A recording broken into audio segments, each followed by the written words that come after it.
Hello everybody. Thank you for tuning in to game number 2 with the best of 3 match series between Damaga, spawning this time up here in the top right position, against his purple Protoss opponent, NRS Ranged, down in the bottom left. This is a match from the most recent Z Cup in the month of May, and currently in this match series, NRS Ranged is down 1-0. Or down 0-1 rather, against Damaga. You know, I think a couple things really led to that in game number 1, which took place on Tal'Darim Altar. We'll go over a couple of them here while these guys build up. First of all, I think neither player really put up too much effort into stopping the fast expansion that both players were going from.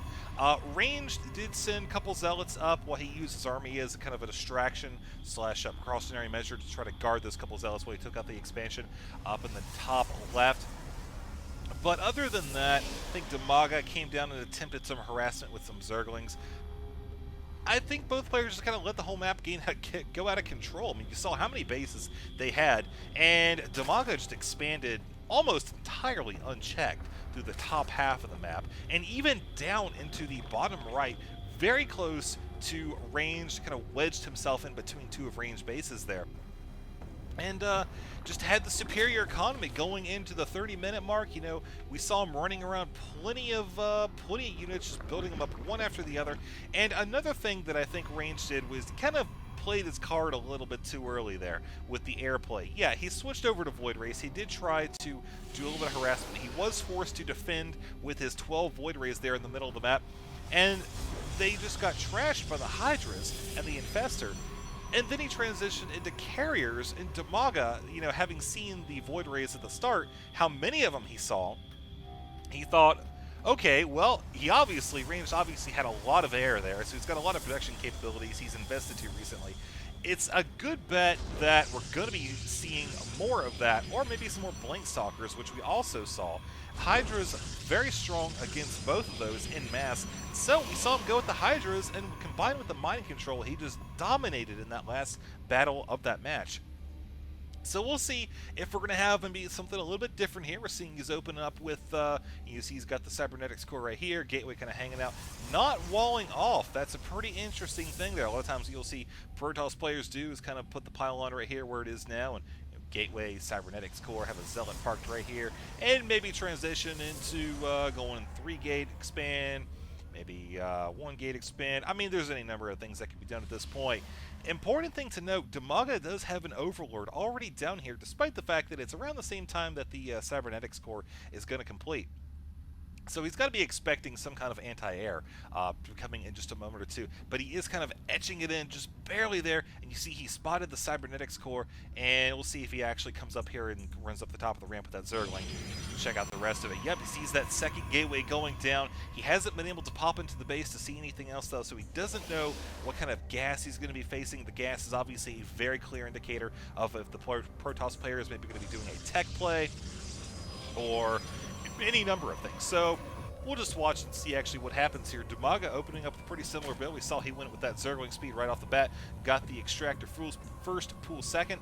Got the expansion, and this is a pretty clear-cut build right here. Very common to see that one, especially on this map. I mean, there's not been a lot of Protoss harassment up here. No, I think the probe was up here for a couple seconds. And that's about it. No cannon harassment, anything of that sort.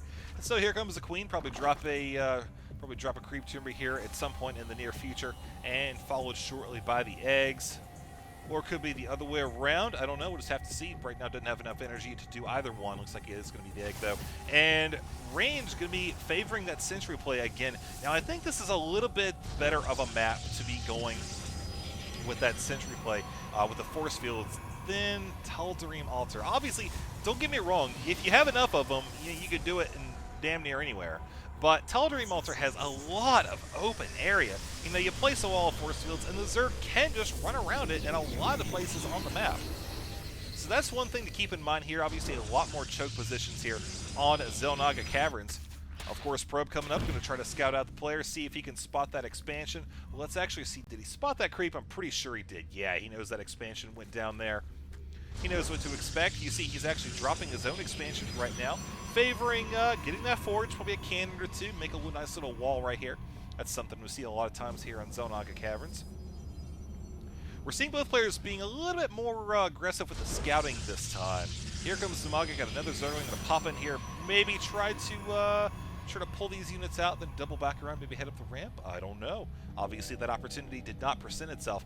You see, he's got plenty of sentries now, again with the hallucination. Got that Phoenix, going to be able to scout very easily. Now let's see up here, what is he going to spot? He's going to spot the Roach Horn. He's going to see the roaches amassing down here at the southern portion of the Zerg base. Who might actually be heading down to do a little bit of harassment? I don't know. We do have plenty of Zerglings, though. You see, he's pretty content with the amount of drones that he has right now, which you can see 33 to 34. And he is going to be going for an attack here in just a moment or two. I'm not sure how effective this will actually be. You see, he's got a couple photon cannons right now, one of which is already completed. Nice choke spot there. Another cannon going down. So Zerga's going to have to run all the way around here, taking plenty of fire in the meantime, or try to charge through this spot. Yeah, I think Damaga realizes it's a little bit of a tricky situation right now. I'm sure Range is happy he's got up those cannons, though. You see this cannon right here is not in range of this Nexus on the far side. So those Roaches will be able to try to do some damage. I don't know if it's going to be enough to really take it down. No, there's the force field response. Plenty of them. Zealot going to be going down. A little bit of a problem leaving that there. It's okay, though. See, he's actually going to probably continue to warp in a few more sentries. Roaches once again trying to take out the Nexus. I'm not convinced this thing is actually going to go down. I'm really not. Nice force fields right there. This is actually going to cause Damaga to lose a few of those Roaches. Maybe one or two more if he decides to hang around there. No, looks like that's not going to be the case after all. He is really looking to put some pressure on his opponent, though, while he's trying to get this expansion. You see, he's not working on any upgrades, anything like that right now, dedicated entirely to just defending this and getting the probe count up. We could see the gap is growing a little bit with each passing minute, 42 to 31. This is going to be a pretty hard gap to close for Damaga if he doesn't try to drone up or make this play actually work. I do like how he's keeping these Zerglings just out of range of the Protoss forces, maybe hoping to bait him out here, maybe pull him out of position. Because right now, attacking this is just going to be bloody difficult. One force field, like I said earlier, can nail that down.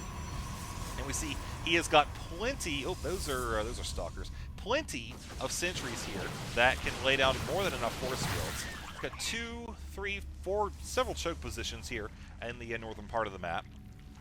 And Damaga, he's still amassing Zerglings and Roaches outside of the base. He's really hoping to maybe cause the Protoss player, with the use of the Zerglings, to blow down his energy. Maybe a couple fake attacks, maybe spend down that energy with the force fields. But I don't know, man. We'll just have to wait and see what happens here in the coming minutes. There's another scout going to be heading out. Spots that right there. Very, very good timing on that. Seeing all these units running around. Almost caught the Zerglings as they were trying to run away. Was not able to actually hide them, though. You can see he's actually started bringing in, I think, 1 or 2 more Zealots. Still producing the gateways. That's a very good idea at this point. Ooh, we could see some blink. That would be very, very good idea at this point. Because Ranged has to know that, he's cut a few drones here, trying to push this attack. So far, it hasn't been that successful, I have to say. We can only see him come down and see that Damaga is still happy with 31 drones, and the Protoss is up to 55. This is really starting to show itself, though, even with the extra gas that's going to help him out getting that tech going that he's got right now. The Weapons 1 is on the way, and getting the Immortals. Immortals so very strong against the Roach. Of course, they do tons of damage. I think it's like 50 damage base unupgraded, and with the one weapons upgrade, it should be 55. So going into the next engagement with the combination of the large quantity of force fields, maybe some hallucinated Zealots, hallucination of anything really. I think Zealots are probably the most convincing, or the Stalkers. Then I think that Range is going to be in a really good position here. Damaga just not able to force this attack, not able to break through the defenses here at the natural expansion. We see that Range is also going for his 3rd base. Despite all of the forces that he's got up here, you see he's got the very well-placed Observer. There's no Overseer up here, no anti-air to scout this out. Damaga doing a good job spreading the creep down, so that is a good thing. And here comes Damaga, maybe going to try to scout out this expansion. May try to move in full force, may decide to split up into a flank attack. Certainly in a good position for it. You see Protoss is kind of not fully committed either way. He realizes that there's a large force out here with this Observer, but he doesn't want that. Sure enough, There we go, pulling back, trying to get in a good position, using the terrain to his advantage so that way Zerg cannot get a complete surround. Look at the force fields going down, just forcing all of these units to be so ineffective against the army. This is really going to allow Range to deal with only a small chunk of this force at one time. And with this Immortal in close position, he's going to have a field day firing at all these roaches. You see this force is almost entirely defeated down in the bottom portion of the ramp. And we're up here, Damaga is continuing to press forward into the mineral line, but realizes that he hasn't done quite the damage that he wanted to do to this force here in the middle, so he's having to bring back his roaches and try to engage over here. Yeah, it looks like he's kind of trying to make up his mind what he wants to attack here. Does he want to fully commit to this? Does he want to maybe push down here and try to do some more economic damage? Either way, I don't really think this is going to work out so well for him. The Immortal is going to be going down. You see Damaga was able to catch it kind of in a vulnerable position, so that does drop very quickly. But what we're left here is a lot of Blankstalkers, which you see Range is doing a good job microing this around. Again, using the terrain and the structures to his advantage, blinking them back to a much less vulnerable position. And now, here come the Zealots, which I think will actually be key in trying to, well, I'll tell you what, right now they're key in dying. But if he's able to use the Zealots, come in from behind, and keep the Roaches kind of forced to engage the Stalkers in one spot, that's really going to help Range and really going to be conducive to what he's trying to accomplish here. Which we can see the results of that attack right now, still 52-31 on the Harvester count, and the units lost, we can see Zerg has lost 144 units, but not quite as many resources there. So Damaga has done considerable amount of damage, but still not enough to really put a stop to the attacks, or to the superior army capability that we're seeing here, production capability rather. In terms of actual production, you can see he's got 3 gateways up here, transferring a ton of probes. He's got a 4th one, 5th, 6th, a robotics facility, still working on cranking out those Immortals. Not really concerned with any more upgrades at this point. He does have weapons too. And here comes more Roaches from Damaga, trying to catch these probes rather. Proaches, I guess that's what you call the probes when the Roaches eat it. I don't know. But Damaga, he is trying his damnedest to get in here and shut down this economy, kill this army, and just try to get in there and kill some probes. But you see, he's not really able to finish it off. He's got enough to come down here and diminish the Protoss army, but not fully deplete its ability to defend the expansions here. More blinking. Yep, at this point, man, Damaga is in kind of a pickle. We can look at the income and see he is still on 31 Harvesters. And now the Protoss player is in a great position to move out. He's got the superior army, he's got the superior tech, and there's the GG from Damaga. So we're now up 1-1 here in this best of 3 match series. Ranged doing a great play, very good defensive posture down there with the natural expansion. Great use of the Blankstalkers there. The force fields really just turned the tide of that first huge engagement and allowed Range to use keep his army right here, deal with both the Zerglings and the Roaches, and ultimately give him a victory and bring him back into the series. And now let's go on to game number 3, see who's going to win and move on to the next round. Let's all go to the lobby. Let's all go to the lobby. Let's all go to the lobby to get ourselves a treat. Delicious things to eat. The popcorn can't be beat. The sparkling drinks are just dandy. The chocolate bars and the candy. So let's all go to the lobby to get ourselves a treat. Let's all go to the lobby to get ourselves a treat. Hello everybody, thank you for tuning in to the epic conclusion of the best of 3 match series between Damaga, spawning down in the 6 o'clock position on Shattered Temple against his Protoss opponent, Ranged up in the 12. So that means we are going to have a cross-position game here today. Could expect, hopefully, a pretty long, exciting matchup, lots of epic fights. We certainly have had a pretty interesting series so far. Game number 1 on Tal'Darim Altar, Damaga was able to come out on top. Game number 2, we saw Range make an exciting comeback with a very nice expansion play.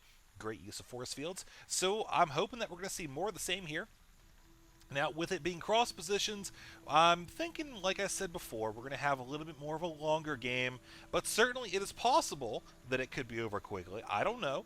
The Protoss player has shown he is indeed a favor of the expansion builds, grabbing the natural pretty early. He's done that in game number 1, game number 2. We saw in game number 2 it did actually work out pretty well for him. He had plenty of choke points combined with how he laid out the buildings in the force fields. He really was able to hold on despite very aggressive play by Demaga trying to you saw he cut some drones, he just stayed at 31 and tried to keep that pressure on, but ultimately just was not able to break through. And we saw that one big fight at the beginning with all the force fields laying down really kept Damaga's army in check and kind of allowed it to stagger in slowly. We saw Range just held it off very well. And yeah, so now we see, all right, Demaga going ahead with the same build that we've seen so far in the series each time. Extractor first, going to be getting the spawning pool, getting that metabolic boost upgrade, allow the Zerglings to be a lot faster. I think that'll be actually pretty important on this map considering the distance between these two players. And here we go with Ranged actually scouting his opponent pretty early. You can see he scouted out right there. I think we're actually playing on a version of this map where you can only spawn on cross positions here. I don't know. It just says the Shadow Temple on my map list, but I don't know. We'll just find out. Not that huge of a deal though. Now looking over here, we see spawning pool is complete, ranged, got the pylon at the ramp. Like it's in game number 2, he's not really a fan apparently of walling off super early with a gateway and a zealot or something of that sort. He places the second gateway there. I don't know. Could be an interesting thing to see what happens in case he is ever or just flat out rush. Of course, the thing is he scouted pretty early, and I do like how Demaga kind of popped up there to make sure there's no pylons or anything like that. He scouted super early, saw his opponent, knew that he wasn't going to be facing something like a 7 pool or anything like that, so it's okay. But a couple of Zerglings could come up here and get into the could get up here and get up the ramp. Not for much longer though. There's the Zealot. And now there's the probe at the top of the ramp. They're probably going to drop a second gateway. Again, this is just based on what we saw previously, waiting for that 150 minerals. Here comes Zergling right there. You can see Zealot's already in place, hold position. Everything's looking good up here for range. He is, if he goes on the same path that he did previously, we can probably expect to see an expansion here. Now, like I said before, players are pretty far apart, so I think it's a pretty safe bet to say we're going to see this game go on maybe players take a third, maybe take the high yield. I don't know, though. Like I said, I mean, we've seen that Demaga likes to put on that pressure against that Protoss expansion build that we saw in game number 2. So we could actually have the same thing coming. Right now, he is lined up to do exactly that. I mean, you see, he's still working on the gas. That's one of the important things to watch for. If the Zerg player is still getting that gas after they've got that metabolic boost upgrade, which you can see is complete, by the way, then that means they're probably going to be leading into something else, maybe gas related. Could be a low tier play. That's most likely what you're going to see. Going ahead with the Roach Warren, it looks like that is going to be what he's doing. Sitting at around 136 gas, so that way when this is complete, he can have the larva pop off the hatchery, pop off both of them, and throw down a whole bunch of roaches at once, and he'll have the gas to support it. Combined with the fact that he does have plenty of drones right now at both bases, you can see he's actually sitting on 29 rather. Then I think he'll be in a good spot to follow through with that roach play that we saw in game number 2. Now ranged over here, you can see this is going to be a little bit of a different terrain setup. He has a one wide choke compared to Xel'Naga Caverns. In game number 2, we saw he had a few smaller ones. He does have hallucination, though this is going to provide him some scouting information. You know, the Phoenix, we saw that in previous games. Big fan of scouting with that. And this is also going to afford him some early defensive options. You know, he could go ahead with a combination of force fields, maybe a couple hallucinations if he doesn't have the proper tanking units, maybe doesn't have zealots, anything of that sort. He can use that to its fullest potential there. But here we go. Now there's that big bunch of roaches I was talking about a second ago. It's got those rallied down to the bottom of the ramp here. And you see he's actually still on 29 drones. He's focusing entirely on getting his army up now. 18 Zerglings on the way, 1 roach. There's the expansion for the Protoss player, about 80% complete. And he's still working on building that up. You see, very sentry heavy right now. Cancels the expansion the second that he realizes an attack is going to be coming, maybe? I don't know. That is a pretty, oh man. Did he? I don't think he actually has vision out here. No, he just canceled the Nexus. So he is not going to be able to have that additional income here, which could actually help a lot moving into the next couple minutes. We see there's the engagement right there. Horsefield's going down, blocking a lot of these roaches actually in firing range of the sentries, losing a couple of them right there, right off the bat. Zergling's getting in here as well. Look at all this energy that's being expended, trying to defend against this first wave, while his Nexus is now at about 50% complete. You see that pylon is down. That's actually going to allow him to, whoa, there we go, second pylon coming up. That is going to allow him to come over right next to the ramp, push in, take out these sentries. You see the cannon's going to be going down in just a minute. Range is warping in a couple of zealots, trying to kill those Zerglings as fast as possible. I don't think, oh, pylon blocked right there. I don't think that Range is going to be able to come back from this. You see that more units are on their way from Damaga. A lot of Zerglings just going to be able to finish this off. They can run up the ramp. You see that there is nothing blocking it here. So the Roaches are actually trying to engage the Zealot, taking that out. The expansion is complete. Cannon's going to be going down, and there's Range just leaving the game, realizing there's no way he's going to be able to keep up at this point. So that means Damaga is going to win this series 2-1. Congratulations to Damaga. Very, very skilled Zerg player. We saw Range definitely put up a good fight throughout this match series, so congratulations to him as well. Hopefully you guys enjoyed the video series. Like I said, I think I've got the whole black screen thing ironed out. If not, let me know. Leave a comment down below. And yeah, if you like the videos, definitely be sure to subscribe, as it helps me out. Seriously, it actually really does help me out when you guys subscribe. So if it's not too much trouble, just go to my page, click that little subscribe button, and yeah.